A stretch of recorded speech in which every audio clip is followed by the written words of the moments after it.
Oke, halo teman-teman, selamat datang kembali dan selamat bergabung kembali di channel YouTube Golden Moment Live. Selamat berakhir pekan ya, selamat malam minggu teman-teman.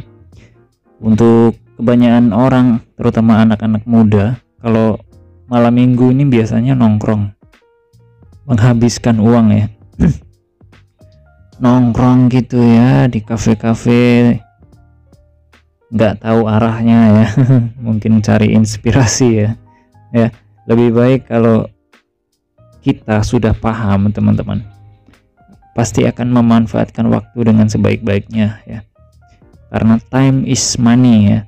Kita mencari uang, kita mencari penghasilan sampingan untuk hari esok yang lebih baik teman-teman ya. Oke, sekarang saya akan trading lagi ya teman-teman. Saya akan trading menggunakan dua indikator. Yang pertama Bollinger Band periode 20 di deviasi 2 dan juga RSI 14 ya teman-teman.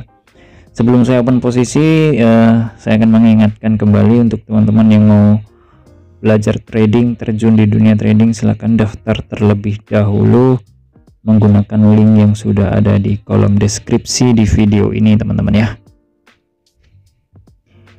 Oke, jadilah orang yang pintar teman-teman, karena zaman sekarang mencari uang itu tidak cukup hanya modal tenaga ya teman-teman, modal otot, tapi lebih baik menggunakan modal dan menggunakan otak ya teman-teman, supaya lebih maksimal.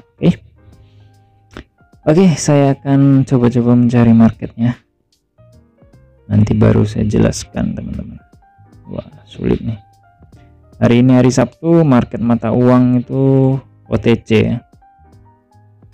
Oke, di sini ya teman-teman, di market Commodity Composite Index, saya akan menjelaskan bagaimana cara menggunakan Bollinger Band periode 20 ketika candlenya menembus di garis tengah ini teman-teman ya. Oke, kalau dia menembus di garis tengah, artinya candle ini nanti berakhir dengan candle merah, maka open posisi penerusan. Tapi jika dia mantul lagi di garis tengah ini, dia mantul lagi membentuk candle hijau, maka kita open posisi naik teman-teman. Nah, ini artinya mantul dia tuh, nggak menembus garis tengah ya, kita open posisi naik.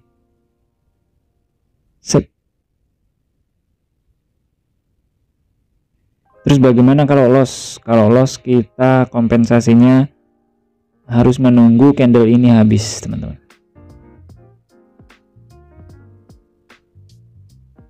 Kalau candle ini habisnya dia turun dan menembus di candle dan menembus di garis Bollinger Band yang tengah ini yang sudah saya jelaskan tadi nih. Ya, kalau dia candle ini turun ke sini ya, kita open posisinya turun. Tapi sesuai dengan analisa yang pertama tadi, biasanya ketika candlenya itu tidak tembus di garis tengah ini teman-teman, artinya dia mantul lagi, naik lagi, maka open posisinya open posisi naik teman-teman. Itulah analisa teknikal yang sudah saya pelajari selama ini teman-teman ya. Kalau nggak kena sliding, kita pasti profit teman-teman ya. Oke, profit. Nah, tuh teman-teman, hasilnya langsung profit ya. Jadi ingat teman-teman, kalau kita trading harus menggunakan ilmu, dan ilmu itu didapat dari mana? Ilmu itu didapat dari kita belajar teman-teman ya.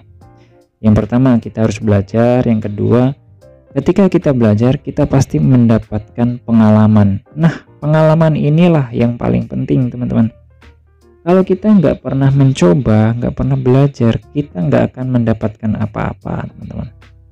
Kita nggak akan mendapatkan apa-apa, karena yang namanya ilmu itu sebenarnya sangat mahal. Kenapa? Ilmu itu didapat dari sebuah pengalaman teman-teman. Maka ada yang bilang pengalaman adalah guru terbaik. Nah, itu dia teman-teman.